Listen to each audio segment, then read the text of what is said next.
What's going on, everybody? Welcome to PFF's live NFL pregame show. We're so glad that you guys are here hanging out with us. Trevor Sikkema, Sam Monson, Ian Hartitz, Eric Eager. Fellas, we have seats this week. We're officially not standing up. Everybody can calm down in the comments saying that we made everybody have panic attacks or be nervous because we were so fidgety. Do you like the seats? Are these? Do we have enough support here for you, Sam? I like it. It's good. Anytime you don't have to stand for an extended period of time, I'm in.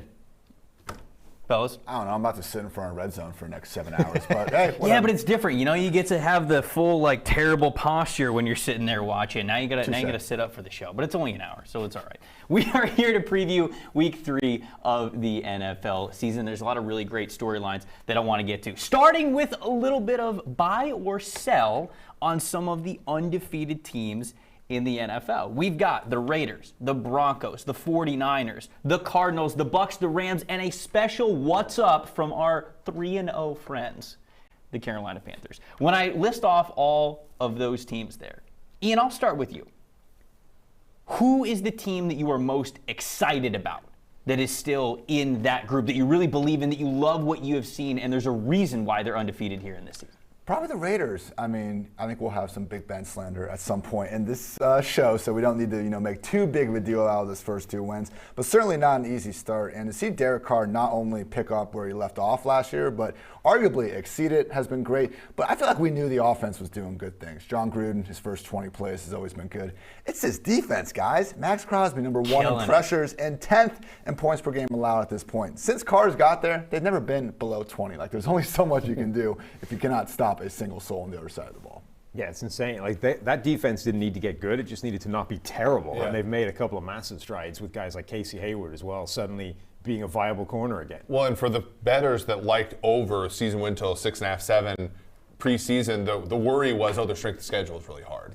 You look at the Broncos, they have an easier schedule. They were the one with the tough schedule in the AFC West, but first 2 games, you beat a Ravens team that last year was 11-5. You beat a Pittsburgh team on the road that last year was 12-4. Things are a little easier. Now, it doesn't get, you still have Kansas City twice, you still have the Chargers twice, you still have the aforementioned Broncos twice, but now it's starting to crystallize that they could be a team that competes. And as Ian said, and you said, there's Carr, it's really hard to be bad when you have Gruden calling plays, Carr throwing passes to guys like Darren Waller. The only thing that can tank it, which has tanked it the last 2 years, has been the defense. And the defense, being a middle-of-the-road unit, would do a lot of wonders for this team. And there's a reason why everybody was waiting to really buy all into the Raiders, right? I mean, you look what happened last year. They played the Chiefs really tight. And people look at those games and they say, if we can get this kind of plucky Raiders team against even the teams they know they're better than, more talented than, if we get that all season, then we're talking about a potential double-digit win team. Yeah, I mean, it's difficult to overstate how bad that defense has been, which means you can take massive leaps with just a couple of changes or additions, like Max Crosby suddenly realizing his full potential, albeit against some pretty bad right tackles. But Casey Hayward, I keep coming back to that as one. They have been going with nobody who's any kind of caliber cornerback. Casey Hayward has a long track record of really good top-level starting cornerback play. Coming off a really bad year, he's bounced back. He's good again. 0 receptions given up so far. You look at Gus Bradley's defense, 3 blitzes all season, right? You get pressure there. Yeah, KJ Wright coming off of a street free, you get Hayward late in free agency. You get KJ Wright in training camp. Guys that can just sort of, again, get you on the green. And there's been pragmatism there too, right? On the defensive side of the ball, no Damon Arnett, no Cleveland Farrell, guys that were high draft picks for them. Good on them for, again, the whole idea is Gruden being a terrible grocery shopper and a great cook. This is an important part of that process, being able to, sort of overcome the personnel decisions with great coaching. I like that. I really like that analogy. I'm absolutely going to steal that from you with no credit or context whatsoever. Ian, what about you? Who are you really impressed with these teams that are undefeated so far? Yeah, I mean, as I was saying before with the Raiders, I think if we wanted to look on the other side of things and who could be a little bit pretenders, who could be a little bit better than we think they are. I think the Giants have shown us a lot more than we thought. For them going to this year, they just needed to at least see some progression from Daniel Jones. And not everyone can be Josh Allen year 3, complete MVP candidate. But man, guys, our second highest graded quarterback after 2 weeks in the picture. I'll post Jason Garrett in that train picture 10 times a week on Twitter. There's plenty of things to still make fun of with this team. But for them to be a pretty questionable offsides call away from being 1-1, the defense, I think Bradbury and Adoree Jackson give them one of the league's more underrated cornerback rooms. There's a lot more to like about the Giants than I think that 0-2 record suggests. Which is good. Yeah, the Giants could be the second best team in that division, I think, when it's all said and done. One of the issues they have, and I think this is partially their fault, but they have one of the higher rates of contested targets in the league. That's a lot to do with Golladay. That's a lot to do with the fact their first-round pick, Kadarius Toney, has not come in and been that separator. But Daniel Jones has played well, and what the interesting thing is, what you saw on the Thursday night game against the Washington football team, is that they are they were a very poorly coached offense in week one. They did a little bit of a better job with the quarterback runs, with the play action stuff, things that are effective at the NFL level. We see if that continues this week against Atlanta. They are 2.5-point favorites. Sam, what do you think about a team that's maybe hiding behind the veil of an undefeated record here? Yeah, look, the Carolina Panthers, 3-0, everything's looking great. We're writing apology forms for Sam Darnold. We're crowning the Panthers. They're not quite that good, but they're going to look that good for quite a while because this is a nice-looking schedule.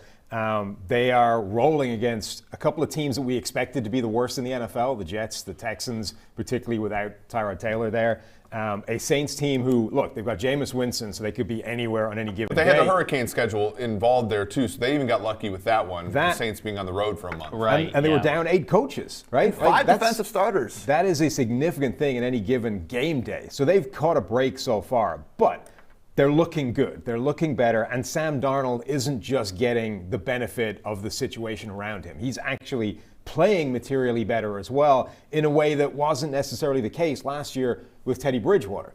Bridgewater had the same yards per attempt figure as Tom Brady last season, but his lowest PFF grade of his career, like 10 points lower than when he was a starter with the Minnesota Vikings. Darnold's PFF grade is like 15 points better than his career baseline. So he is reaping the benefit of bad defenses and Joe Brady's offense and the weapons he's throwing to, but he's also raising his game to match them. Yeah, they're not hiding poor play out of him. He's playing well. The question becomes is how much of that is because their play action rate is 9% higher than last year, the pressure rate 10% lower, et cetera, et cetera. He has to continue that, but it's not like how it was last year with Bridgewater, which is them masking poor play like they were. It is an interesting one. They get next week a very easy, sort of scheduling quirk where they're off of 3 additional days of rest, whereas the Cowboys are going to be off 1 less day of rest. Again, the scheduling gods sort of smiling on them. We've talked about some undefeated teams here, and I want to talk about this because Ian brought them up. He brought up the Giants. Giants are one of a handful of teams that haven't gotten to victory yet this year. It's the Giants, Vikings, Falcons, Lions, Jaguars, Jets, and then an interesting one here with the Indianapolis Colts. I know we're going to dive into that a little bit, but Ian, what about? Actually, I want to go to Eric first because I haven't gotten enough of Eric yet in the show. What is a team here in this winless group that you see has the best chance to bounce back? A team that's playing better than their record is. Yeah, it's interesting because I think fundamentally the Vikings are probably the best 0-2 team. The problem is the schedule doesn't shine brightly on them, right? They have 2 games where they played the worst team in the NFC West and the worst team in the AFC North, and they lost both of them. And now they do have 3 games at home, but they're home games against teams like Seattle, Cleveland. It's tough. I think Indianapolis has still the best shot, and they do have the highest ELO rating of any team that's 0-2.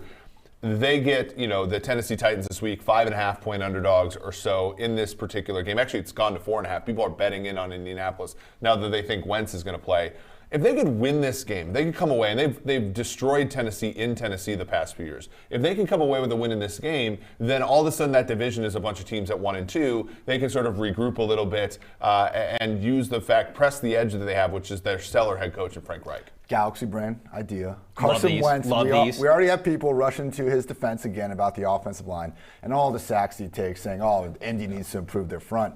As we know, Eric, a lot of times pressure, sacks, more to do with the quarterback. What if playing with 2 bum ankles finally encourages Wentz to work within the confines of the offense, get the ball out a little bit faster, maybe the way he should have been all along? Yeah, the issue with Carson Wentz has always been confidence issues, right? And I feel like the Colts, hanging with him despite, I would say, improprieties, or probably one of the things that could help build his confidence. I don't know. This division, I mean, the fact of the matter is this is such a humongous game because Tennessee, I don't think is a great team. They played like crap in week 1. They didn't play well for half of the game in week 2, and yet with a win today as 4.5-point favorites, they could have a commanding 2-1 lead over this entire division, despite everything, which is crazy. What you really need to build confidence is 2 completely hobbled ankles and the inability to move around. Yeah, that's the perfect situation. Yeah. Is what we're saying the here. That's the ideal to get the most out of the Carson Wentz trade. And the Carson Wentz.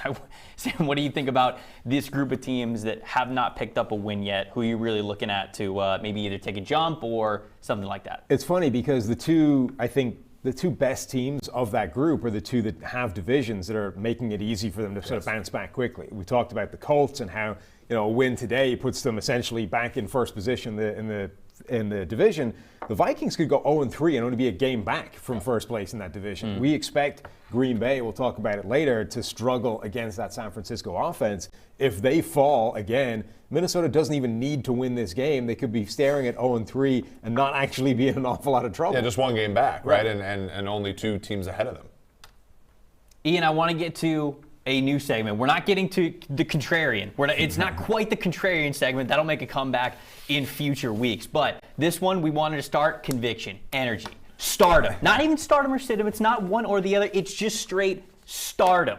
So when it comes to some really great fantasy football matchups, I know you get more questions every single week than any human can answer. So when you find a common denominator of guys that you really want to focus on, who are some must-start players this week in fantasy football? Yeah, you said it, man. Just 3 people I see, dozens and hundreds, whatever I call it, start sick questions, and these guys keep popping up. Justin Fields, we have made it here, people. All offseason, I said, let's get Kirk Cousins. He'll get us through the first few weeks. Trey Lance, Justin Fields win the job. We're all in. We're all in now, right now, literally. If you have these quarterbacks, you're starting them ahead of Justin Fields. That's it. Kyler, Mahomes, Lamar, Hurts, Russ, Josh Allen, Prescott, Brady, Herbert, and Rodgers. That's it. And of course, when I say that's it, people say, what about Stafford? What about Daniel Jones? That's it. Justin Fields is my QB 11 on the week. 10 carries in the first week. You don't even need to be a great real-life quarterback to be great in fantasy. That's why Jalen Hurts and Taysom Hill were QB1s last year, just because of their rushing ability. That's what we're talking about with Fields here. And that's honestly just his floor. We're talking about the highest accuracy on 20-plus yard passes in college last year, our highest graded rushing non-QB. He checks all the boxes of a great passer as well. We just haven't quite seen that yet. So for me, the floor for Fields is as a low-end QB1. The ceiling is what he was drafted to be, a freaking stud. Now at the wide receiver end of things, Cortland Sutton. Going into this year, we had Jerry Judy there. Could he take over? He's hurt. We had a massive quarterback problem. Is Drew Lock going to be there? Is Drew Lock going to be good? Same thing with Teddy. Teddy's playing fantastic. 8th highest graded PFF grade right now. And is Cortland Sutton healthy? Yes, he is. Most air yards in the league. He's an upside wide receiver too the rest of the way. Get on it, people. We have answered all the problems with Cortland Sutton. And finally, God, this 49ers backfield has been a disaster. It's a whirlwind, man. Just because it's been a disaster, though, doesn't mean we shouldn't go back to it when there is a sense of clarity. And we finally had that. Elijah Mitchell is doubtful with his shoulder injury. JaMychal Hasty is sidelined. Raheem Mostert's on IR. Trey Sermon, RB1 season, is finally here. Did not seem like it was going to be this way a few short weeks ago. But here we are. Shanahan has rung up 30-plus in 5 of his last 6 games against the Packers. If we can get his RB1 15-plus touches, which Sermon seems aligned for, I'm starting him. I'm here for the Sunday sermon. How long have you been sitting on I've been that? sitting for 3 weeks. Oh, my Lord. 3 weeks. My Lord. Well, the delivery was perfect. You hit the timing perfectly. Well, we are here getting your fantasy football lineups ready. Our friends over at Western and Southern are helping you get your financial game plans ready. They are the sponsors of this show. And whether you're buying a house, starting a family, whether you're just wanting to see your money grow, whatever it is, Western and Southern has the life insurance, retirement, and investment solution strategies to make sure that you are rest assured on game day. Go check them out, connect with them, find out what even your goals are and exactly how to reach them with a great financial plan over at westernsouthern.com/PFF. And with that, boys, we get into our previews of these Week 3 games. We got to start where every NFL headline starts, and that's with Jameis Winston. The Saints are playing the New England Patriots, and we're coming off, absolutely hot and cold, and when I say hot, I mean boiling hot and freezing cold Jameis Winston performances going into this week. But I feel like another interesting angle of this is Bill Belichick just put Zach Wilson's brain in a blender last week, right? I mean, is he going to try to do a similar thing here with Winston? Is this the target for this Patriots defense? Well, that's the thing. We know what Bill Belichick does to a young rookie quarterback, and it's a nightmare. But what does Bill Belichick do to Jameis Winston, who can be a nightmare or a fantasy dream on any given week without his interaction whatsoever? They've only played one time so far in the NFL, and it was classic Jameis Winston. About a 70 PFF grade, which is reasonable, put up 300 yards, but 3 big-time throws, 2 turnover-worthy plays. Jameis Sounds Winston, like a party to me. Let's go. Best ticket in sports, man, is any Jameis Winston game. Jameis Winston is like this Wheel of Fortune randomizer for throws on any given day. It could be anything. Nobody knows what it's going to be. So, to me, one of the most fascinating things in this game is just what's Bill Belichick's game plan? How does he try and get bad Jameis? Can I interest you guys in a player prop that I think only for the most disgusting of bettors? I'm in. I'm 100% today, in. Jameis Winston's interception prop under a half. Stop it. No. Plus 161. What? Yeah. And I think Jameis, like to Sam's point, it doesn't matter, right? The thing in front of Jameis, like everybody's like, oh, it's Belichick. Like Jameis could throw 5 picks against Dan Quinn. It has no relevance. It has no relevance. Week. Like, and again, you're getting a great number here. Where look, if Peyton wants to go in a shell and go give Kamara 40 touches, like this thing's going to have a bigger chance of hitting. I like that a lot. And there's another prop I like in this game that sort of hinges on this as well. But if you're a complete sicko, take this prop and have a good day. I'm not a Western and Southern employee, but I feel like I'd mortgage my entire future on this. To me, the only takeaway of betting regards to Jameis games is just don't step away. It's Jameis Winston. It can go anywhere. Coward. Step away and put the money somewhere else. As much as I could talk about Jameis for the next 36 months straight or whatever. What about the rest of the guys in this offense? We know Kamara is going to give us everything he's got. But, right. I mean, a couple weeks ago, Tony Jones, Marquez Callaway, DeJuan Johnson, they've had some sparks. But, for an organization that has really made the most out of all of these late-round picks, guys we never heard of, and then all of a sudden they're stars over the years, should we be concerned about the kind of lack of firepower elsewhere in this offense? I think so. And this is a question I have for you, Ian, because I look at our prop stool and I see Kamara over 4.5 receptions, plus 123. That seems like in a historical Saints offense, it seems like a smash. Right, but I know that Jameis throwing to running backs is not the most bullish thing in the world. But do you think that there's any sort of recourse here by Peyton saying, look, we're going to get Kamara some of these touch passes, we're going to get Kamara balls out of the backfield because we know that we have to sort of confine the offense to keep it out of harm's way and trust the defense against a rookie quarterback this week, which I don't think people are talking about Jameis so much in this game, but it's Mac Jones on the other side playing a pretty good defense, getting some players back. I think that the Saints play this one close to the vest, and to me, the interception prop is one reason, one thing I like as a result of it, but also Kamara over 4.5 receptions. Look, I mean, I was a little bit concerned about Alvin Kamara's just projection this year, going from Captain Checkdown Drew Brees and all these guys to a gunslinger like Jameis. When they lost Michael Thomas, though, that was the point where I really had to say, okay, Sean Payton's a smart guy. He'll make sure his studs get the ball. And because those ridiculous 6-inch pop passes count the same as a 40-yard bomb to Julio Jones down the sideline, I would take the over. Yeah, that makes sense. That makes sense there. Any other notes before on Jameis, Belichick? Either side of the ball, Saints offense, Saints defense, anything? You're getting some Saints money here. Took the line from 3 to 2.5. If you still like the Saints, they're a very good teaser option at 8.5. And there's other games that you can pair with them. Total on this game is very low. Mm-hmm. Again, a reason to tease New Orleans. Was it 43.5? I think. And that's a low total for these kind of games. Right. Both New England games have gone under the total so far this year, despite both being modest. As well as both New Orleans games have gone under the total. So 4-0 combined to the under for both of these teams. Just like we can't get enough of Jameis Winston, I feel like we can't get enough of Ben Roethlisberger either until he is actually out of the league officially. I've had enough of him, frankly. But we know. Anyone who follows you on Twitter and listens to this show knows that. Eric said this morning that Big Ben was out, and I panicked thinking I missed this big chunk of news. And no, he just said, well, I mean, even when he's in there, he's out. He did. We were on the other side of the office, and Derek just nonchalantly is like, "Yeah, Big Ben's out." And in the spirit realm, he's been out for I like could 2 years. physically feel Ian's energy just ramp up, and I said to Eric, I was like, "We have a fantasy football person in the room. You cannot say these things because he's just going to go insane." So when it comes to this matchup, they're facing the Bengals. Is Big Ben going to show us is there anything even left in the tank for him to show us something that he's not, or Sam, it's just this just the narrative with where he is? I know he's not healthy.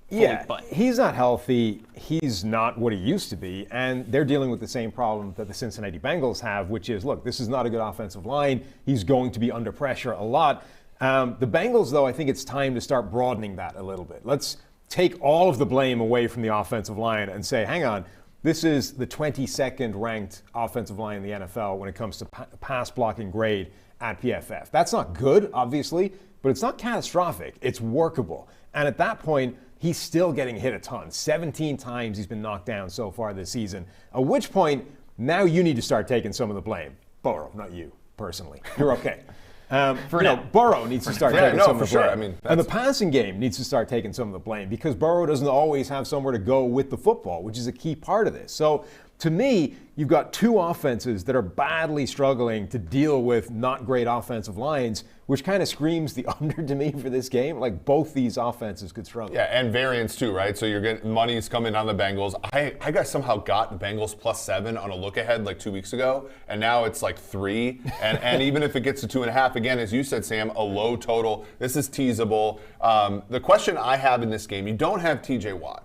There's a lot of things that if I was a Bengals person, I would say we have a chance to win this game. And the problem I see is sometimes coaches like Zach Taylor, when they have been bad for so long, have won less than 10 games over the last 2 years. They look at a game like this, and say, "Oh, we got a chance to win," and they do things suboptimally to try to keep the game close, to try not to lose a game. Sure. And I worry about that if I'm a Bengals fan, because you think about this like right now with the Bengals, the way it sets up. You have this game against the Steelers, and then next week on Thursday Night Football, you have a Thursday Night Football game against the rookie head coach. Like, if they win this game, they're on their way to 3-1. And now you're looking at the AFC with a bad AFC South, with an AFC West that I think a lot of the teams are going to beat each other up. The ending records for those teams are not going to be that as good as we think. AFC East is not very good. Like, they have a chance to make the playoffs, and what I worry about is Zach Taylor seeing that and not playing football. Let's see Zach Taylor finally play to his team's strengths, because right now it's not working. You mentioned the 17 hits. I'm all for not putting Burrow back there in harm's way if he's not ready. Sure, protect your freaking guy. But when only Zach Wilson has been sacked more and we have all those hits, your plan of just establishing Joe Mixon is not working. It's not keeping Burrow any more upright. So let's get the strengths of your team. I know T. Higgins is doubtful for this one, but Jamar Chase, Tyler Boyd, even getting Mixon more involved in the passing game, especially from a fantasy perspective, guys, we were all in on these receivers because Burrow was #1 in dropbacks before he got hurt last year. Maybe he doesn't need to be there, but right now he's 23rd behind Lamar Jackson. How are you going to use the #5 overall pick on Jamar Chase and then not go back the well and make that the identity of your offense? Do you think what you said about Zach Taylor and kind of coaching close games when he almost doesn't have to, do you think that's a common in the NFL, or do you think it's clearly a differentiating factor between what coaches are good, what coaches are bad? I think it's a characteristic of being a good or bad coach, right? Because you look at John Harbaugh on Sunday Night Football, and they went for 2, and then they got a false start penalty. Sure. They went for 2 again, right? And then they get the ball on their own end, 4th and 1. And it's like they could have trusted their defense, but no, they just went for a win, knowing that not converting that 4th down means they're going to lose the football game. And again, I think that and granted, there's something to job security. And so if the Ravens were to lose by 21 against Kansas City, he doesn't lose his job. I think if Cincinnati loses by quite a bit today, everybody's talking about Zach Taylor's job. So I understand trying to keep it close from the narrative perspective, but ultimately, I'm more of our incentive, if we're fans or if we're gamblers or whatever, is for these teams to win the football game. Sure. And unfortunately, that's not necessarily aligned. So I see coaches who are coaching for their job. You saw David Culley the other day. They were down 1 point. They had the ball at Carolina's 39. It was 4th and 4. He punts and gets the ball to the 8-yard line. It's he did that to keep the game close. He didn't, if he's really trying to win, he's going for that 4th down, or at the very least kicking a field goal to try to take a lead. And so I think it's a characteristic of coaches who are not necessarily secure and coaches who obviously, I don't think it's a characteristic of a good coach. I'll say that. We line on this one is Steelers favored by 2.5. How do we feel about it? I do still like Pittsburgh in the game. I think they're very similar teams, actually, but the differentiator between the two is even without TJ Watt, Pittsburgh has a nasty defensive front. Yeah, you got to think. They are going to get pressure. As Ian was talking about, the Bengals haven't yet figured out how to lean on their best players on offense. Like the passing game would solve all ills. Instead of, they're great, but 150-yard bomb to Jamar Chase is fine. It's great. It's a huge thing that was missing from the team last year. But how about we just start feeding him the short underneath stuff, which gets the ball out of Burrow's hands fast and stops him getting hit so damn often. So I like Pittsburgh, but to me, like under is the play since neither offense is going to be good. That's his point, but also the fact that under is the play, the total's already low. We talk about New Orleans plus 8.5. Cincinnati plus 8.5 is a perfect pair here. You're getting that long teaser where you tease through 3, 7, and 8. You get all that percentage there. It's really the only teaser you want to be able to play at like minus 120. To me, that's a really good bet this week. You brought up Jamar Chase. Ian did as well. And I saw this discussion on Twitter earlier this week. And I know it's still very early, but we have, I think, 4 wide receivers really to talk about when it is Jamar Chase, Jalen Waddle, Devante Smith, and Rondale Moore. Drafted in that order. Saw some people going back and forth on Twitter. So again, I'm curious. How do we feel about how those guys were drafted, the order in which they were drafted? Does anything stick out when I say that those names in that order now that we have a couple of games under our belt? I mean, the big thing that sticks out is that Rondale Moore is the one that wasn't drafted in the first round. Right. That probably should never have happened. I mean, this is a guy that was dominant when he was a freshman in college and dealt with some injuries and never really progressed in terms of developing a broader role within the offense. But right now in the NFL, he's still destroying things. I know if there were other teams in the NFL that had the 5th overall pick, they would have taken Waddle. There was about like a decent fraction of the league that had Waddle as the best wide receiver among the top 3.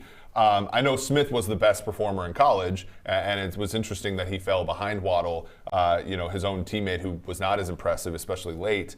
I think the draft order is still reflective of probably the eventual strength of these. And the only thing that's going to change it and why Rondale, in my opinion, is coming up in our thought process is that he's being used well. Like in Arizona, we give Cliff a lot of crap, but like so far this season, whether it's Kyler, probably a lot Kyler, but whether it's Cliff or Kyler, like Rondale Moore is being used well, which matters. Do you still think that Devante Smith will be the 3rd best wide receiver of this group when all is said and done?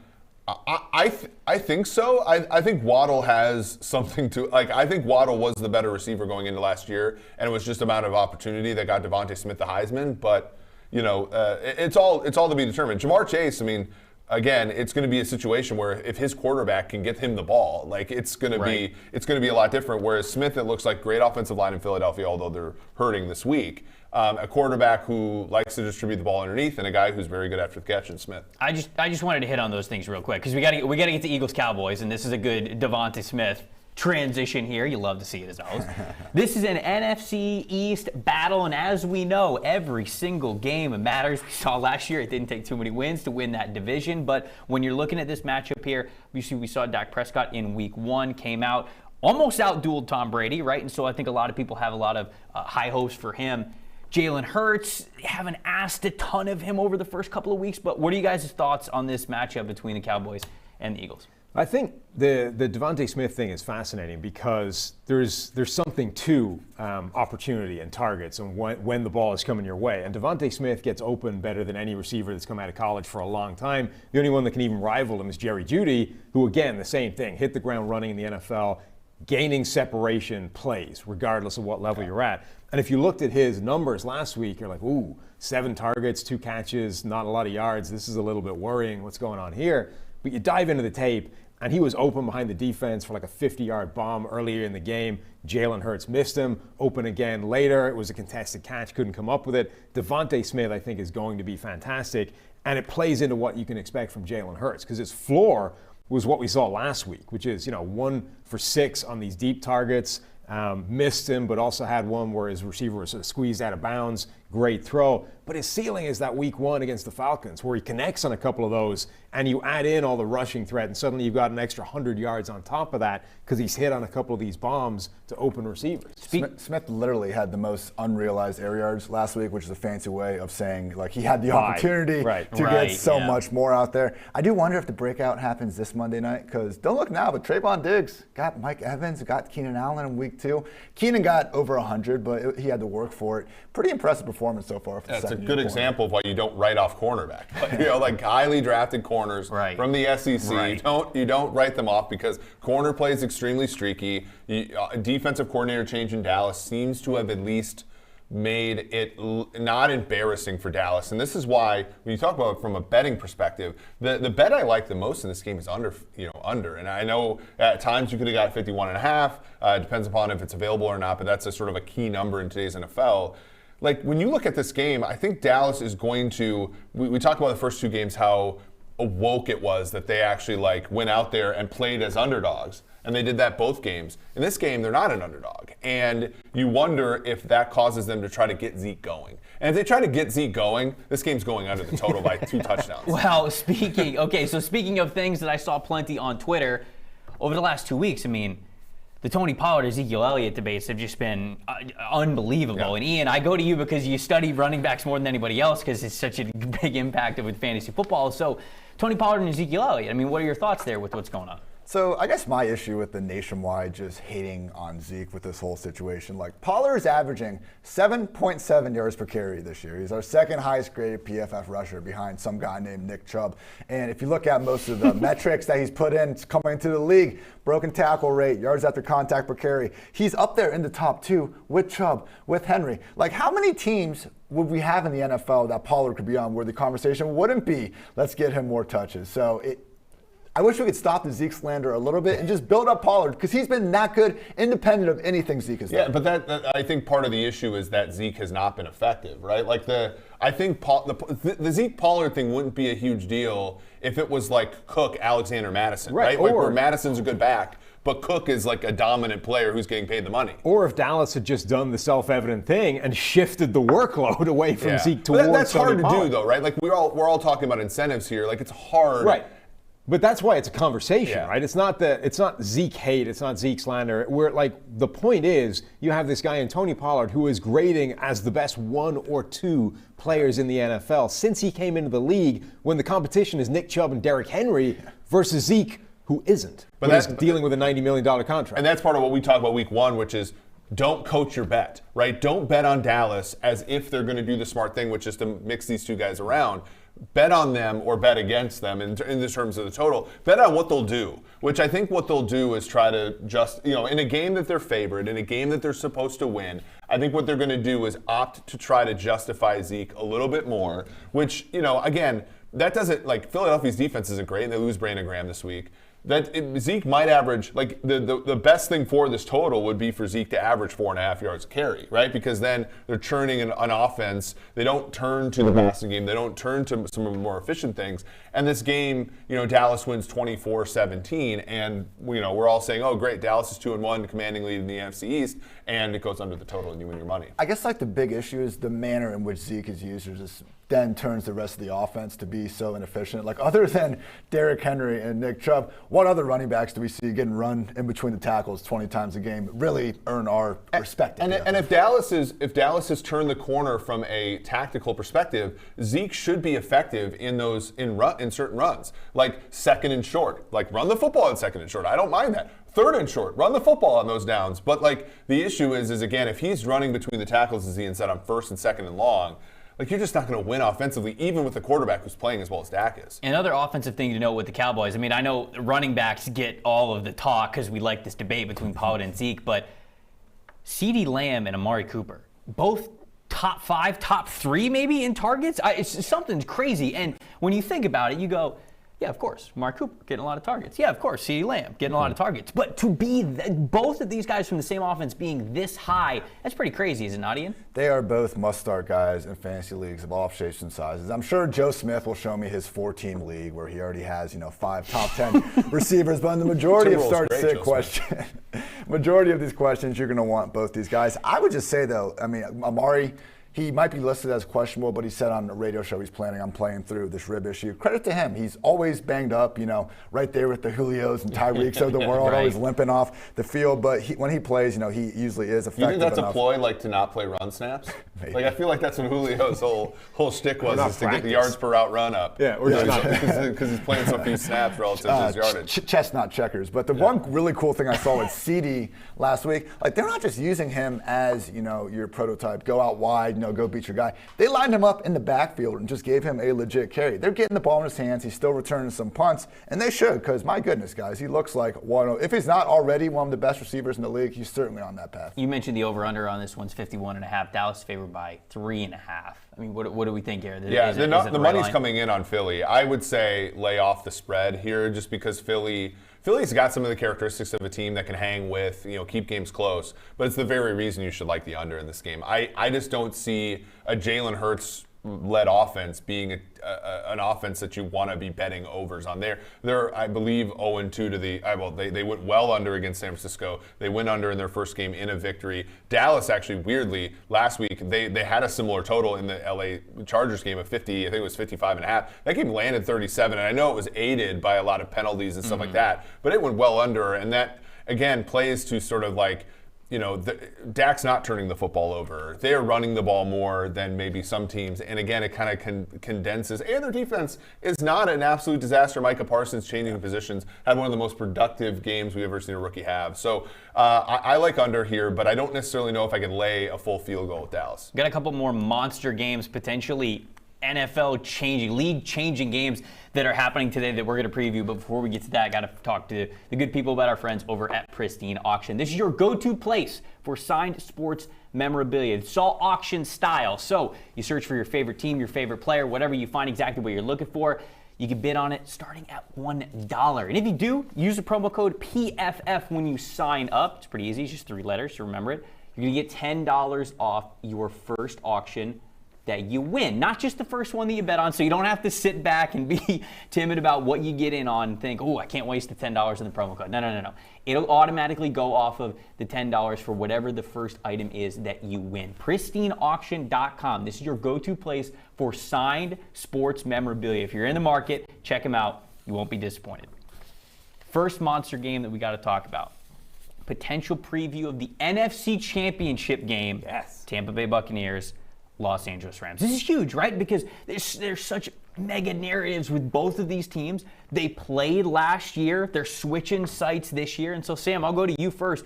These are two teams that people talk about in very high regard. Obviously, the Buccaneers are coming off being the Super Bowl champs, but do you think it's different this time around because the Rams won last year in Tampa? Now, people would tell you they probably have the better QB, but what do you think on this one? Yeah, I think we know that the Bucs are a Super Bowl contender, the Super Bowl favorite. They are really good. To me, this is the litmus test for what is this Los Angeles Rams team. Now that they have Matthew Stafford in the building, if you were buying that preseason or in the offseason, the first couple of weeks backed up everything you wanted to see. It's looked fantastic. Yeah. Stafford has raised the level of what that offense can do, but they haven't faced a real defense yet. Now they're going to face one. Tampa Bay's defense is nasty. Even if they're a little bit banged up, they can bring a ton of pressure. And Matthew Stafford, for his career, has a PFF grade of 43.7 when pressured. That's something that doesn't get an awful lot of That's way lower notice, than I thought. Yeah, it's so crazy, right? That this is, I think, legitimately, we do have the Rams as our second highest power rated team in the NFC. The issue is the gap between them and Tampa is immense, right? When you look at Tampa Bay, there's 2 in our power rankings. You could probably make a very good case that they should be 1. But they have the highest chance to make the playoffs at 93%, the highest chance to win their division at 70%, the highest chance to win their respective conference at 32%, and then the highest chance to win the Super Bowl at 19-20%. And again, this is because the rest of the NFC is so outclassed by the Tampa Bay Bucs. Just an example of that, Antonio Brown's going to miss this game because of COVID, right? You're also without Pierre-Paul likely. Mm-hmm. What do the Bucs have? They have Jalen Darden, and Jalen Darden's their third option to replace Antonio Brown. Right. You have Joe Tryon, draft pick from Washington, going to step right in there. They're a deep football team. The Rams are a very good. The Rams' top 5 players, I think you could put up against any top 5 players in the NFL. Sure. from 6 to 53, they're extremely weak. And you saw that last week on special teams against the Indianapolis Colts, where they gave up a touchdown in that phase of the game. They're a team that, if they had similar injuries to Tampa Bay, would not be able to withstand them. And sometimes those happen within game, but also they happen, for the course of the season. So not only do I like Tampa Bay in this game, I like Tampa Bay long-term relative to LA. Ian, I felt like when I was going through my fantasy football draft prep, most outlets were like, okay, Tom's old. Gronk's old. I mean, it's got to catch up to him at some point, but here they are putting on an absolute show still at this later age. We saw Brady, throwing the football into the jug machine, hitting the moon in the offseason. I mean, the arm has looked fine. I guess the one thing that kind of shocked me here, I was trying to get some research on what running backs that were in bad offenses, not getting the goal line touches, specifically thinking about James Robinson. And I found that the Buccaneers, surprisingly, one of two teams not to have a rush attempt inside the 5-yard line. They've been there, but they get near the end zone. Tom Brady says, okay, Lenny, okay, Rojo, you sit back. I'm throwing this ball to Evans or Gronk. I think he's gunning for 60 touchdowns, guys. He got his Super Bowl last year. I think he wants that late career MVP. And, hey, it's not like he's putting the team in a bad position with these passes. He's throwing touchdowns with it. It's just been wild to me that for Brady to be this old, the arm still looks fine, and he's putting up better numbers than ever now. Yeah, Brady's touchdown prop, 2.5 passing touchdowns, plus 128. If you want to bet the over to that, you are getting more money than you lay. In this case. So I like Ian's point where, he's just trying to run up the score here on the rest of the NFL. Brady's been old for 6 to 7 years. Expecting it to suddenly be a problem, I think is just a fool's errand at this point. Let's just sit back, relax, and wait until some point Tom Brady decides to stop playing. I think a big strategic point in this game is how the Rams are going to use Jalen Ramsey, right? It's one of their studs that Eric mentioned. If you look at the top talented players on their team, they can match up against anybody. But Ramsey is still only one player. So, Ian, I want to go to you for this.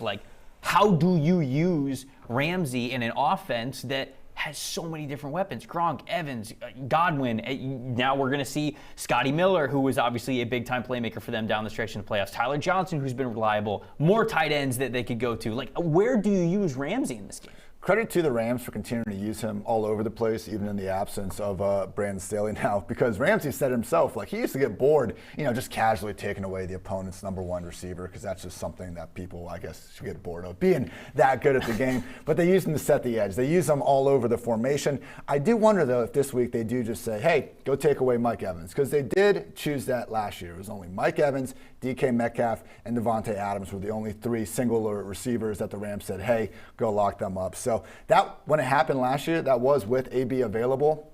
I don't know, maybe they decide Godwin is the superior target this year, but tentatively expect him to be on Mike Evans. And it can't hurt if you let Mike Evans take over that game. He could be in for long. Yeah, Evans unders, I think, are smart. They have been smart basically for the whole Brady era, because Evans has been sort of boom or bust, but way more bust. Right. And then the booms are big for him. The other prop I like in this game, Stafford under 309.5 passing yards. I think Tampa Bay's defense doesn't get enough credit for how good they are and how and how much talent they have in the secondary. And I know Sean Murphy-Bunting's not playing and all that kind of stuff, but I just don't necessarily see the Rams, going to the passing game as much. They went to Sony Michel in the game after Henderson got hurt last week. I think they're going to try that a little bit more. And again, I'm not saying McVay's I'm not trying to compare McVay to Zach Taylor, but I do think there's an aspect of being the underdog in this game, trying to keep it close and trying to make, confine things. And last year when they did beat the Tampa Bay Bucks, all the passes were short from Goff. The only thing that would scare me about that is that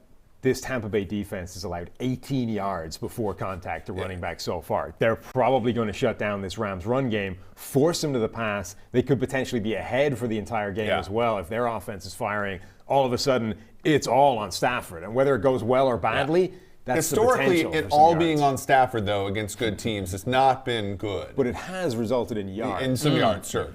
Yeah. The big line on this one between the two teams started off, LA was favored by 1.5, and now Tampa is favored by 1.5. So completely swinging who is favored in this game. Eric, what do you think about that movement there? Yeah, it's not a big deal because not that many games land on 1 or 0. So it's a move. It certainly shows that people like Tampa more. But If this game got up to let's say, Tampa -3, then I think there would be some buyback on LA. But it is interesting. I also do think if people have taken a step back and looked at home field advantage and seen last week a lot of road teams covered and won outright, that maybe looking back at 2019 before COVID happened and thinking maybe home field advantage just isn't really a thing anymore. LA's already played the first game in this stadium, so the shine is sort of off a little bit. I think a lot of that is contributing why people are laying the points with Tampa now. Next game, it's another potential NFC Championship game.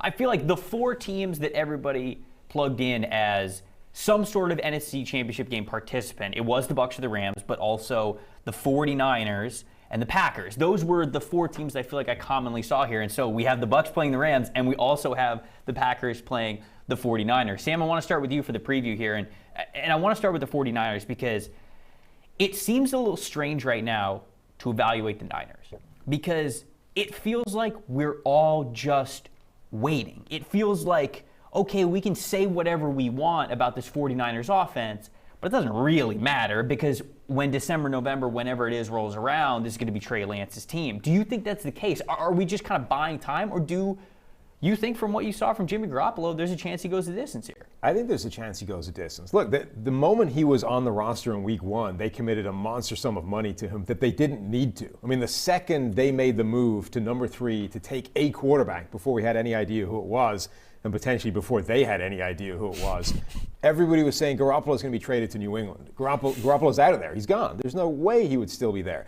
Not only did they keep him, they committed the big sum of money to him, and they're rolling with him. And Garoppolo is showing that he can be perfectly productive within this offense. He already took a team that's good, or like this level around him, to a Super Bowl. He can get there. It's not great play from him, but at the moment, there's no incentive to rush Trey Lance into this. And unless Garoppolo either gets injured, which is a pretty high likely given his history, or goes in the tank at some point this year, I don't think they're going to be making any kind of switch. I think Lance is going to be there for games like this, where you are running all over an opposing defense. One that showed last week they weren't even paying attention to zone read plays because Jared Goff scampered off into the distance for 20-plus yards. Like, that's an invitation to throw Trey Lance out there and just say, all right, let's see how sound your integrity is on these runs. Yeah, they had 2 easy games on the road. They go 2-0, as everybody expected. They have the easiest schedule in the NFL.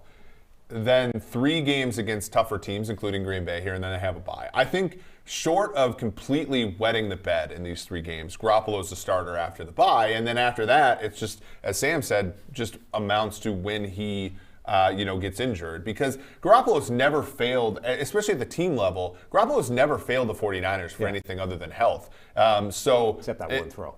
Yeah, except the one throw, yes. That George Shahuri wants to have back for sure. So I think this is a big game, right? And obviously last year we got Packers-Niners in San Francisco. The Niners had a ton of COVID issues. They probably shouldn't even played the game. But the Packers won. If you go back to 2019, it was very much the Kyle Shanahan, ideal for what he wants in a football game, which is to attack the other team's weakness, put 2 men in some gaps, 0 men in other gaps, and run the football. And the Packers are very much primed for that in this game. Ian, do you agree? Yeah, I mean, look, Shanahan owns this Packers defense. He really has for the last half decade. Last 6 matchups, 33 points, 44, 30, 37, 37. Dang. Last year, just 17 because his whole wide receiver room caught COVID. Okay, we'll go get Richie James 185 yards in this one. So I think just the top players for his 49ers offense is going to be hard for them to miss. Trey Sermon is the running back of the week. And also, Deebo Samuel, guys, number 1 in the NFL in receiving yards. And he's number 1 in yards per out run, number 1 in threat rate. As pissed off as everyone is about Brandon Ayuk not getting the ball and all that, let's give Deebo a little bit of credit because he has been one of the best yards after the catch receivers since he came into the league. And seeing him actually get expanded, being used downfield now as a true alpha, man, he's making the most out of those opportunities. I feel like the big point for the Packers going into this offseason is to get stronger up front, to not be this soft defense. But Eric, I mean, you and I have talked off camera before the show and you've said that the Packers still are kind of this soft defense up front, right? Yeah, I said gooey in week 1. They were very gooey. They lived up to that. Last week, like Sam said, Jared Goff's running all over them. The Lions are making that game close. They're a team that they don't have Zadarius Smith, right? Preston Smith, Rashawn Gary, Ken Clark are all better pass defenders. In a game like this, though, this is why matchups matter in football. Interesting, though, despite this, and despite the fact that Green Bay played on Monday night, looked like crap on defense, still, the fact that they cover the spread, people are buying into them. San Francisco was 4-point favorites going into Monday morning or so. It is now like a flat 3. I don't think I can take it now with Green Bay at a flat 3. If he gave me 3.5, I'd obviously bet into Aaron Rodgers at that price. But the market is buying into Green Bay despite their weaknesses on defense, which are immense. What do you think about that line there with the Niners being favored by 3? There's too much institutional memory of San Francisco just stomping all over this Green Bay defense, which hasn't gotten better at the thing they're going to need to be better at to stop San Francisco. So despite Aaron Rodgers, we haven't seen real Aaron Rodgers yet this season, which is always a threat to show up anytime. But man, I think the 49ers are going to roll. We talked about this last week with the Philadelphia Eagles. Fred Warner, one of the best defenders in football if you look at the tracking data, and so of ignoring nonsense. Aaron Jones last week was very much like turnstiling the Lions linebackers. Jamie Collins. That's not going to be as easy. Like Jamie Collins is like 1 foot out of the door of Detroit. Like that's not going to be easy against Fred Warner, and that is one of the 2 I think marquee weapons that Rodgers has going for him. So then it's Adams, and the 49ers are worse at corner than they were in those 2019 matchups. So that is the one place where I think people see a mismatch, and the Packers can take advantage of that. Last game that we're going to preview, it's a big one. It's a division one. It's Justin Herbert. It's Patrick Mahomes. It is the Los Angeles Chargers versus the Kansas City Chiefs. I know the quarterbacks are going to take all the headlines, right? What are these great young quarterbacks going to do? But I am very interested to see how Brandon Staley plays this Chiefs offense. And I know, Sam, you and I have talked before. That's a big talking point of yours, too. Yeah, I mean, to me, anytime you're seeing a game that features Patrick Mahomes, the most interesting thing is, all right, how does this defense, how does this scheme try and stop Patrick Mahomes and the Chiefs? Because there's basically no way, conventionally, he's going to roll. He's going to have huge games. Brandon Staley is leading a defense that's kind of at the forefront schematically of where the league is going right now.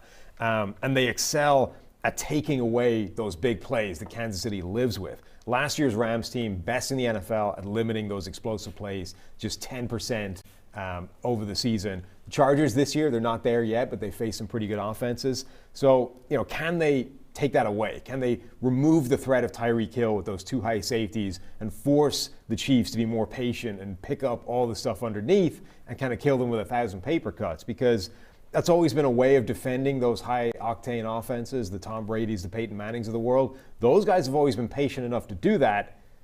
Does Mahomes have the same tool? Yeah, and that's where I look at the Chiefs offense, and I think there's a glaring weakness there, which is, when they were doing their thing in 2018, it was Kareem Hunt, right? Kareem Hunt had like 7 touchdowns or so out of the backfield before he got suspended.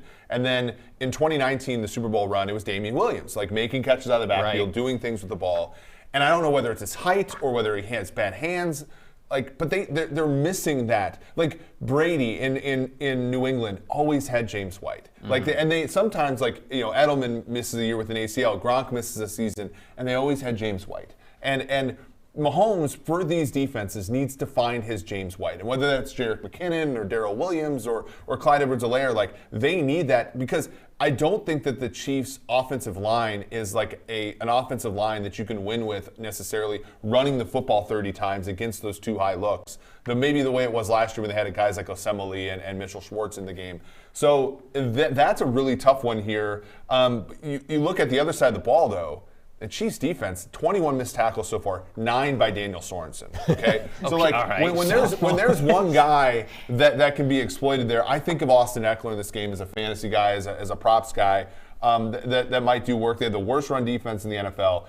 But the interesting thing about this Chargers offense is they're very Chiefsian in the fact that they only have 1 or 2 targets that can really do things, and it's led to one of the highest rates of contested targets in the NFL. And that's probably why, even though Herbert has looked good so far, you have not seen the results, because they're throwing to contested targets, because their offense, from a who the ball's going to perspective, is actually pretty predictable. I noticed Eric said 1 or 2. He's not quite in the Mike Williams truthers train that I am, but so far I do think it's been about as good of a start as you could hope for from Mike. And it's because he's finally being used as the alpha, legit number 1 that he was drafted to be with the number 4 overall pick. He was really just more of a one-trick pony field stretcher during his first 4 years in the league. Always had an average target depth north of 15 yards.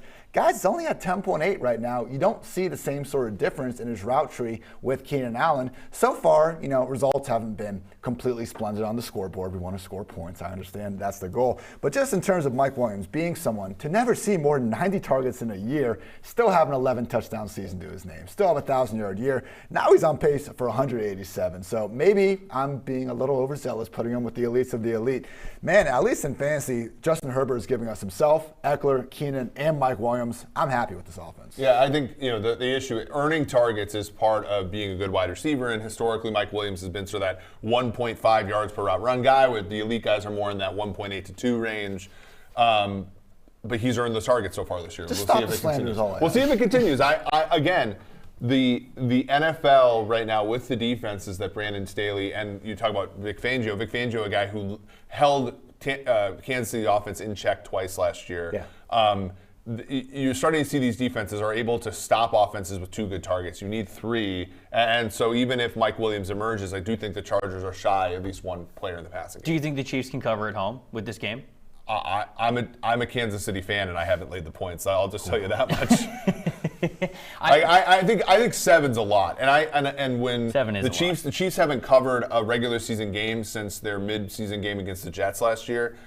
So the Chiefs are kind of in that weird situation where they're still the best team in the NFL in most people's eyes. They're getting everybody's game performance, and their goal has been to sort of like outlast the NFL. And so that's why last year you saw a lot of wins, but not a lot of coverings of the spread, because their incentive is not to do that. And they have a good enough quarterback, except for last week, that when if they get the ball last, they're winning, right? And we saw the obvious flaw in that statement, which is if you give the ball to Clyde Edwards-Helaire last, you're losing. but most of the time they feel like if they keep the game within 1 score and they get the ball last, they're going to win the football game. It is a sneaky kind of underrated storyline of this game that Mahomes isn't playing that well so far this season. He has one big-time throw, that ridiculous, desperate heave to Tyreek Hill when he was, the crazy throw. He's got a PFF grade of 60. He's still putting up incredible numbers, which is always a theme. Whenever Mahomes doesn't play well, the numbers stay incredible because of Andy Reid and all the weapons around him. But at some point, they're going to need Mahomes. I think the issue with some of that, and you look at, it's not just PFF grade, it's completion percentage above expected. I think the issue with Mahomes is he might break a lot of systems because he engineers throws that are not difficult. Right. And that's part of being a great quarterback. Whereas somebody let's throw in Kirk Cousins, who makes great throws, but he makes himself make great throws because he's not great in the pocket. Mahomes is so great that he engineers throws where the accuracy is trivial, and I think that that's part of the reason why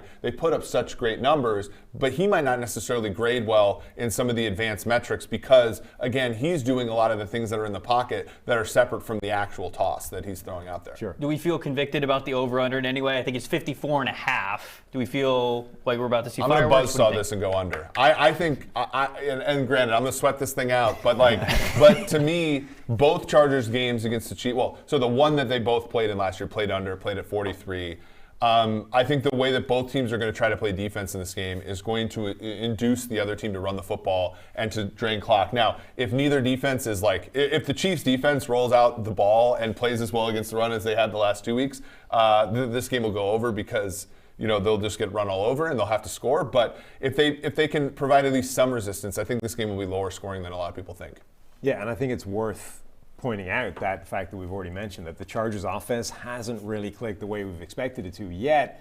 So, bet against it until it shows that. And I'm interested to see, can Derwin live up to his status as our best safety and just shut down Travis Kelce? It's almost impossible to even say that's possible. I would simply shut down Travis Kelce if I could. I don't know. That's me. In 2018, when they played twice, Kelce, 8 combined catches for 67 yards. That's usually just a half. You talked about Mahomes not being all that great. It's pretty nice when you can dump it down to Kelce and the dude breaks 4 tackles on his way to the end zone. The Chargers personnel has done a great job against the Chiefs offense relative to the rest of the league. Even in there was a week 17 game in 2019 where they needed a kick return touchdown to get to 27, 30 points. Yeah. And there was a Mexico game in 2019 as well where they slowed the Kansas City Chiefs down. And of course, week 2 last year, the Chiefs only scored 23 points and they needed overtime to get that last field goal. So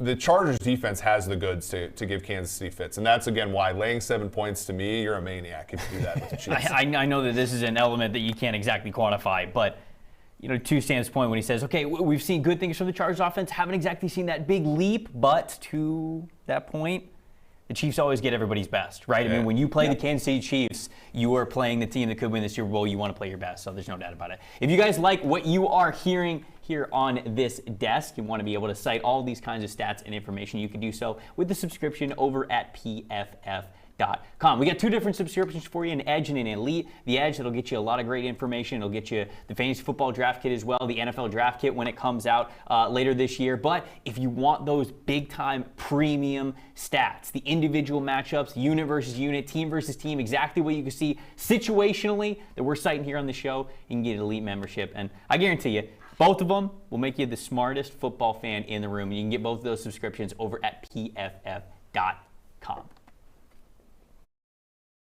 All right, now it's time for everybody's favorite part of the show, the part where we get to intro in our big media friend, because he's wearing the PFF hat. You see it today. Our good buddy Darius Butler. Darius, how you doing today, man? I'm doing great, man. How you guys doing? We're doing good. See the Carolina Panthers helmet? You guys see that behind him now? He's switching it up every single week. Now he's repping the only team that's 3-0. So that's good. He's got the undefeated team behind him over his shoulder. This is actually a great place to start the conversation because we already gave a ton of words talking about who we thought was for real, who we thought were frauds with the teams who are undefeated in the NFL. So I'm very curious, of the teams who haven't lost yet, who do you like the most, and then who do you think's kind of hiding behind that record a little bit? Man, well, I mean, I gotta say the Bucs. I like the Bucs the most. Tom Brady, that whole team coming back. I mean, how can you pick against the Bucs? I'm interested to see how that game turns out against the Rams today, though.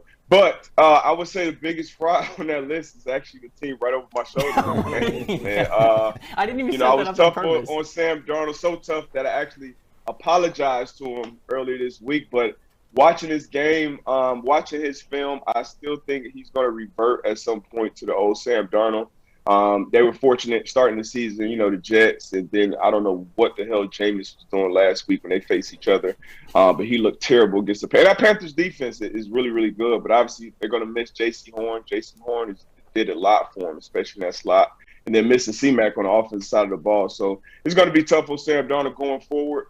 So I think those are the biggest frauds right now, but they are at 3-0, the only 3-0 team right now, so you got to let them live in some glory right now. Yeah, I mean, in addition to the schedule, Darnold has just gotten a lot, better confines, right? His pressure rate's 10 percentage points better than last season. Play action rate, 9 percentage points more. Average depth of target more than a yard less than what he was asked to do with the Jets. He just has a situation that is just easier to live with. Now, interestingly, from a betting perspective, Darius, they got, as you said, 2 bad teams, a first-year head coach on Thursday Night Football, and it certainly looked the part. Next week against Dallas, they're coming off of 10 days rest. Dallas is playing tomorrow, so they're going to be on short rest. So the schedule gods are sort of looking down brightly on Carolina. I think it's probably going to be mid-season before they're really a betting fade, I would say. Yeah, I'm right there with you, and I don't know how the NFL even allows that to happen. Team coming off a Thursday night game, playing a team coming off a Monday night game. But I still would take Dallas in that game. We'll see how it goes. And we saw Sam Darnold look a little bit different when, C-Mac got knocked out of the game, which any quarterback would with a weapon like that. But it's going to be interesting to see where the Panthers are come, week 10, 12. But, right now they're winning ball games, and that does build some confidence within that locker room. It does build confidence in that quarterback and that organization. So they are doing things the right way. Their defense, all of the investments that they made on that side of the ball, looks like it's paying off early. So we'll see. But I think it's going to get tough, especially in that division down the road. Do you think they're ahead of schedule with it being such a young defense? Obviously, you're a guy who's played defense for many years in the NFL, and I hear all the time that it's just so hard to be successful right away as a young defensive player. I mean, are you impressed at least with how they've been doing? Maybe they're not this 3-0 juggernaut kind of a team, but it's got to be nice to see that the young defense is at least playing with their hair on fire a little bit, right? Yeah, I mean, at the end of the day, you can't knock 3-0. You're winning ball games. It's tough to win in this league. And but those guys on that side of the ball, Burns, Reddick, Brown in the middle, And then on the second level, Shaq Thompson looks like he's playing great. And I hate that J.C. Horn, broke his foot. But you got Melvin on the outside, Action Jackson. You got Jeremy Chin. I had him on my podcast last year during his rookie year, and he told me one thing that kind of surprised me. He actually had like his own individual coach. So it wasn't necessarily like a linebacker's coach or a deep secondary coach. It was just like Jeremy Chin's coach. So when you have guys things like that going on in the organization, was he on the staff? You got to be bullish on that defense when you got things like that going on. So I like that defense. They're flying around. Phil Snow's been doing a great job with them. And they're going to need them. They're going to have to lean on them going forward. That's what we're going to get with all these, like Isaiah Simmons, Jeremy Chin, Kyle Duggar guys. It's just like the specific You have to raise your kid to be a defensive weapons coach. Yeah, I mean, right. You got to specialize in something, right? This is the market inefficiency. Raise your kids, boys and girls, to be a defensive weapons coach. This is where you can find it. What about some of the teams that have yet to pick up a win? Who do you really like here? We got the Falcons, we got the Lions, Jaguars, Jets, Giants, Vikings, and then the Indianapolis Colts as well. So among those teams that haven't picked up a win yet, is there a team in there that you really like? Got to go with the homer pick here. I did like what Daniel Jones is doing to the Giants. I do like the Giants. They're going to come out and be competitive every week. But I got to go with the Colts. At some point, they played the Rams a lot tougher than I expect them to, especially with some big guys missing like Xavier Rhodes on the defensive side of the ball. And they could have pulled off that victory, I think, if Carson Wentz could have figured out how to get back in that game. So I'll have to go with the Colts, man. I'll have to go with that Colts. The defense, can make plays. The offensive line at some point, I feel like, has to chill and start playing like the offensive line that everyone expected them to be this year. And they got a hell of a backfield on the offensive side as well. So I would have to say the Colts. I think they'll pull off an upset win over the Titans today and kind of get their winning ways going. But if I had to pick one team of the winless teams, I would go with the Indianapolis Colts. Huge game for the Colts today. Huge game. Cannot be talked about enough what kind of a season-defining game It's crazy that Tennessee, as poorly as they've played and how bad of an offseason they've had, except for the Julio Jones trade, it's really crazy that they could have a commanding lead of the AFC South just 3 games into the season. It's true. But that's really what it's going to look like if the Colts can't pull it off. Interesting betting spread, right? The Titans 5.5-point favorites. The Colts were only 3.5-point dogs at times against the Rams. I know home field advantage matters, but a lot less than people think nowadays. To me, I agree with Darius. I think that number's too big. So I want to dive into another huge game because I know Darius has a column that he does on PFF. It's all about betting angles. It's all about kind of where he believes teams are. And one of the big matchups this week is, of course, between the Chargers and the Chiefs. And we've talked about the Chargers and the Chiefs here on this table, but Darius, I know you have a lot of insight on this one, especially from a big-time matchup perspective with Derwin James and Travis Kelce. That's an X-factor matchup that I know you got a lot of insight to for this one. That's the one I'm watching. If I had 3 guys as a defensive coordinator, I would want to match up with Kelce and actually feel comfortable with. Jalen Ramsey would probably be at the top of that list, and Derwin James probably right behind him. Levante David obviously showed that he can take that matchup as well, so I have to put him on there by default. But Derwin James, he's one of those guys that can do, anything on the football field from the safety. I see that he's the top-rated safety, with PFF.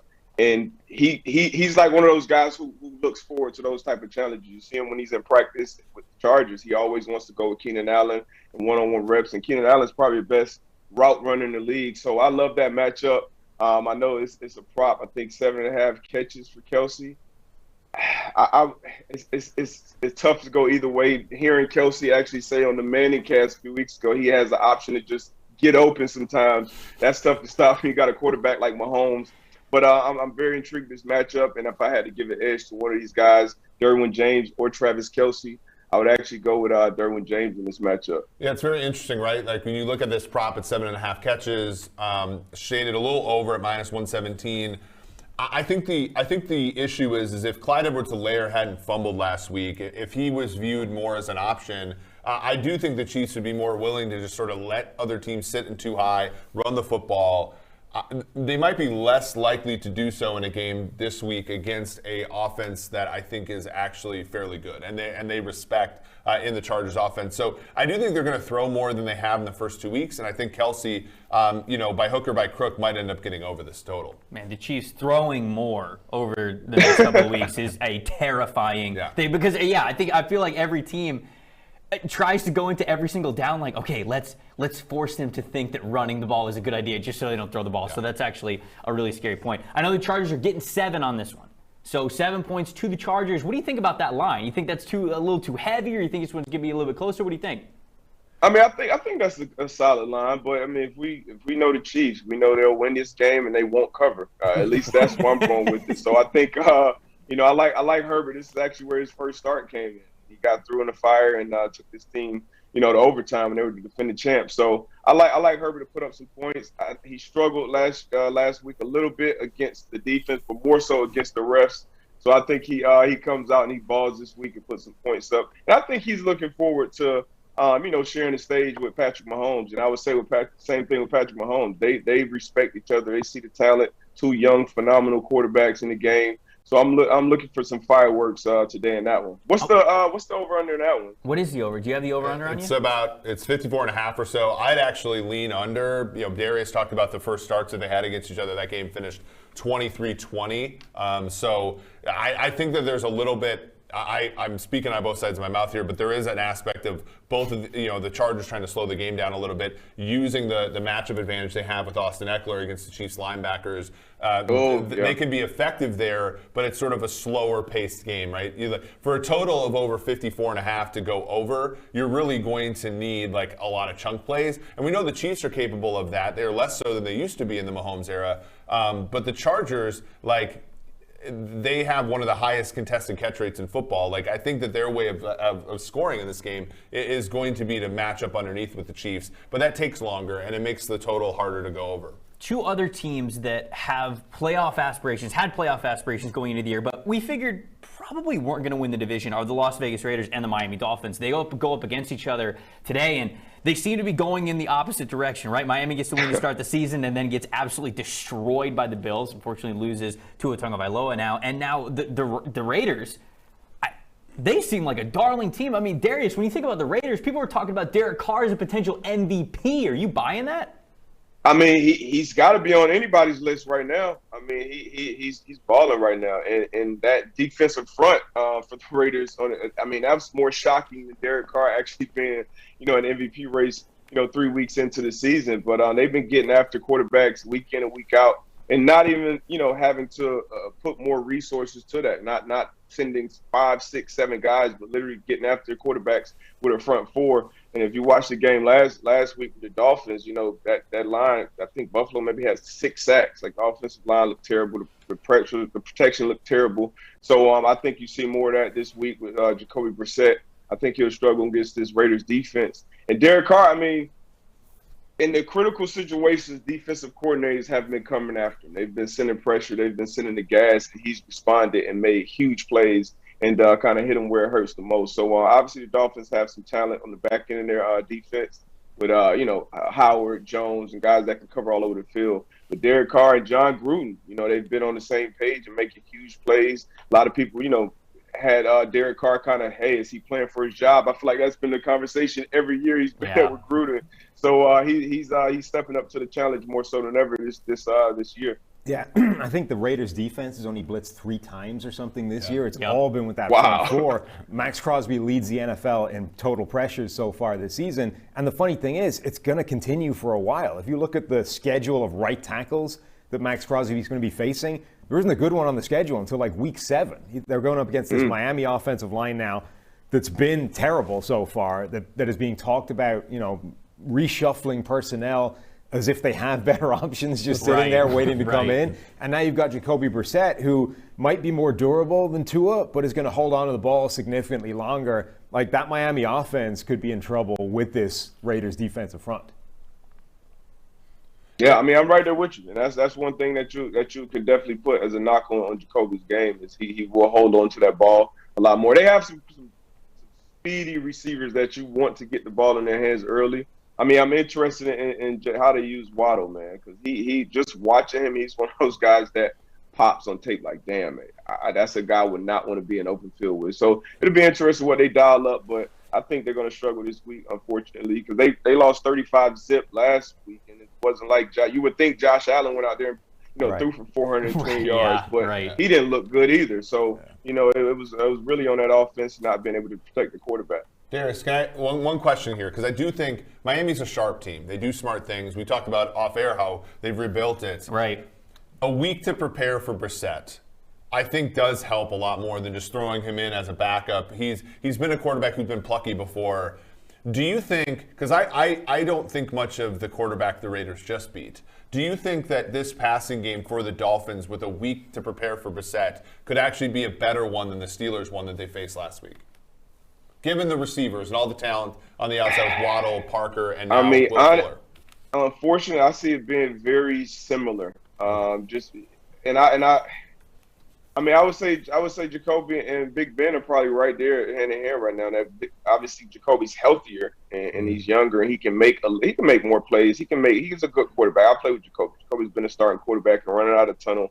He's the guy that you don't think, damn, we don't have a chance to win this game this Sunday. So he can definitely play good enough to win, but he's going to need protection. You saw him when he played well in New England. He had a good old line that gave him a pocket because he's going to be, somewhat of a statue-type quarterback. So you need protection. That's where it starts. That's where the passing game starts, especially when you got young receivers who aren't used to creating a bunch of separation on that team. So I don't see it panning out well. That was one of my locks this week, the Raiders over the Dolphins.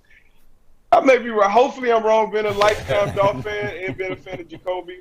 But it's tough, man. It's tough. When you can get after that as a defense, when you can get after the quarterback consistently with four guys, that would be number one on my wish list as a defensive coordinator because you just have 7 guys all day that you can just do whatever you want in the back end to confuse our quarterbacks who don't have a bunch of reps, under their belt. And just to reiterate again, because we said it earlier in the show, so far through 2 weeks, Raiders defensive line, number 1 in PFF grade in pass rush grade. Dolphins offensive line, dead last in PFF grade in pass protection grade. So not a great matchup. Despite that, you're seeing money come in on the Dolphins, which is weird. So the Raiders are favored by 3.5 in this one, and I want to get Darius' take where he's going with it. It sounds like you're predicting here Raiders are going to win, but you think they're covering that 3.5? What do you think? Oh yeah. I got them winning. I got them locked. And then the other thing, they got the home field advantage, which I know you guys say that doesn't. I think it matters. I've been on the other side. I've been on both sides of it. I was actually a player who enjoyed playing on the road more, just because I like the hostile environment. But Raiders, that's a long trip to take, and then that's a beautiful stadium that they're playing in. I think that'll give them an extra 4 points for me. So I'm taking the Raiders to cover this by a touchdown over the Dolphins. Darius just loved the hotel life. He loved the hotel beds and the robe and all of that. That's why he liked the program. That's what it was about. Last game that I want to touch on: Seahawks-Vikings. Russell Wilson, Kirk Cousins. I think these are 2 teams that, I think the Seahawks certainly had a higher bar going into the season, but Vikings fans in this organization, I think they're a playoff team, right? And so I think that this is really important. So Darius, when you look at this matchup here, where does your mind go to first with this Wilson versus Kirk Cousins matchup here? I think Russell comes out and puts on another early season, Russell Wilson performance, especially coming off those kind of sketchy comments from Pete Carroll. I don't understand where he was coming from. Talking, I wish Russell took a check down and not, and Russell trying to win the game. So I think he's going to come out this week and make a point. They lost a tough game last week. I know everybody in the locker room feels like they should have won against the Titans. And I would say the same for the Vikings. They feel like they should have won that shootout against the Cardinals, if their kicker doesn't miss that, last-second field goal. So, the Vikings don't want to start 0-3.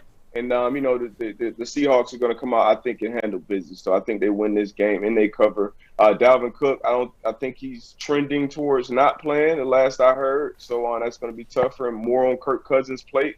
So I'm going to take the Seahawks to win this game, take the Seahawks to cover. And my guy DK, I think he has his first big game of the season. It's been a Tyler Lockett show so far. So I know that'll be priority number 1 for the Vikings secondary. They watch 16, so I think 14 will find a way to get behind this defense a couple times a day. I know Ian wanted to ask you a couple of questions about this game, but I wanted to chime in real quick to go off of the comments that you said with Wilson listening to maybe what Pete Carroll is saying. As a former player, head coaches are up at the podium all the time, and sometimes they say things that maybe they don't exactly want to convey like that. So, as a former player, if you heard your head coach, your defensive coordinator or something say something like that, How does that really like affect you? Like, do you hear everything they're saying, or like how does that work on the other side of things? Because we all hear it from the media, and we wonder like you just said, you're like, oh man, that's kind of a jab at Russ. But as a player, how much do you care about things like that? I mean, you care, but we all know quarterbacks. They're sensitive.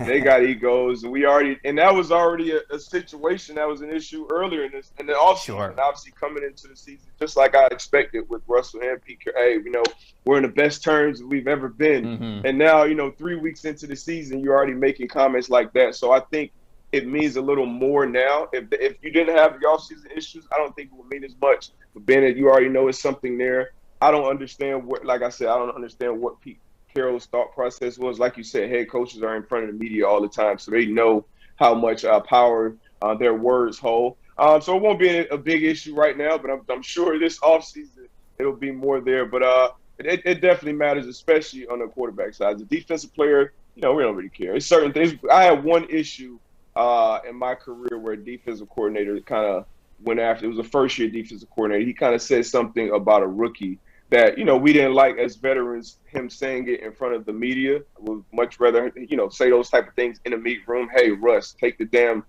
check down and don't try to go for, say that in front of the team. Don't say that in front of the big media guys. But, it's something, it's a little something now. I don't think it's huge, but in the offseason, we may see a little more. Mainstream media always causing problems. But Darius, I go through every wide receiver cornerback matchup in a big article every week, and I could not find a better situation than this one for really both Metcalf and Lockett. This year, Patrick Peterson and Bashaud Breeland have been targeted 19 times, 15 catches, 266 yards, 5 touchdowns already, and they haven't even broken up a pass yet. I know in the past you could say that Peterson has, quote-unquote, had Metcalf's number, hasn't had many big games, but he also just hasn't had a game with more than 5 targets in those matchups against the Cardinals. Once I saw Metcalf roast Stephon Gilmore a couple years ago, I just kind of stopped thinking there's anyone that can check him. If Metcalf gets the volume in this spot, I mean, the ceiling's the freaking roof. Yeah, I mean, he has to get more layers to his game, Metcalf, because right now I would say, his route running isn't great. He's a big guy. He's a big target. Tyler Lockett, he has great route running. He has great ball tracking ability. So if it's one guy that's easier to stop as a defense, it would definitely be DK. But I think the reason, all eyes have to be on 16 right now. I know in the meeting room, like, hey, this is the guy. When they put him in the slot, when they put him here, they want those matchups deep down the field, one-on-one with the safety. So I think, Breeland or Pat Peterson are going to have some moments where they're on the island with 14, and what he can do is run. And we all know how beautiful that Russell Wilson deep ball is. So even though I think, he's more of a one-trick pony type of guy right now where he's at in his career, I think, it's a hell of a trick when you have 3 back there throwing you the ball. So I think this is the week where he gets, I think he got, 11, 12 targets last week. I think you'll see some similar numbers this week. And like you said, those matchups are very, very favorable for the Seahawks. The numbers on this one, Seahawks favored by 2.5, over-unders 54.5. And I think you teased it a little bit when you kind of opened up talking about this game. I think you're taking the Seahawks here, but is that what you're going with officially? And then what's the over-under? You got thoughts on that? Yeah, I would have took the Seahawks money line if Dalvin's playing, but I'm taking them with the points if Cook is out. And I would have to go with the over. We know Minnesota's potent, and they can score points. Kirk Cousins can get that ball around, and we know Seahawks, they're going to be coming out all guns blazing. So if I had to take one, I would take the over, and I would take Seahawks winning and covering this game. Yeah, look ahead total for this was in like the high 40s. Now you're talking about mid 50s. Right. So yeah. people are looking at the stats that Ian's talking about. They might not even start Breeland. They might go Cam Dantzler, who, like, I'm sorry, but like speed-wise, is just no matchup for either of these receivers. And they're looking at that, and they're looking at the other side too, like. Jefferson, Thielen, those aren't slouches, and if the Vikings don't have Cook, they might throw more, and Kirk Cousins has been hot so far this season. So, that's I think where bettors are looking at as far as this total. For sure. Somehow, since 2019, only Aaron Rodgers more games with 3+ passing touchdowns than Kirk Cousins. Wow, look at that. That's a deep stat. Wow. That's a deep stat. Darius, you got any final thoughts for this week? We got Bucks, Rams, Chargers, Chiefs, 49ers, Packers. I mean, there's a lot of good games. You got any final thoughts before we get you out of here? I mean, Bucks Rams. That's the one we looked at. I think we're all looking forward to. You know, I got the Bucks. I just got to take Brady in the big games. This is why the Rams, you know, gave up everything they gave up to get Matt in the building. This is the quarterback that you wanted. This is the guy that you bring in to win the big games.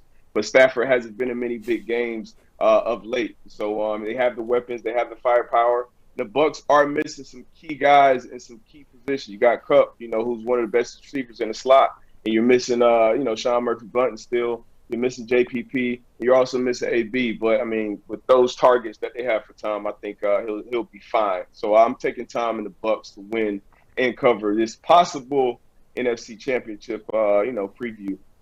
History has shown us that betting with Brady, never a bad idea. Never a bad idea when you're doing that. Darius, thank you so much, man. We really appreciate it. For Darius Butler, everybody here at the table, thank you guys so much for watching. Enjoy week 3. We'll see you guys next week.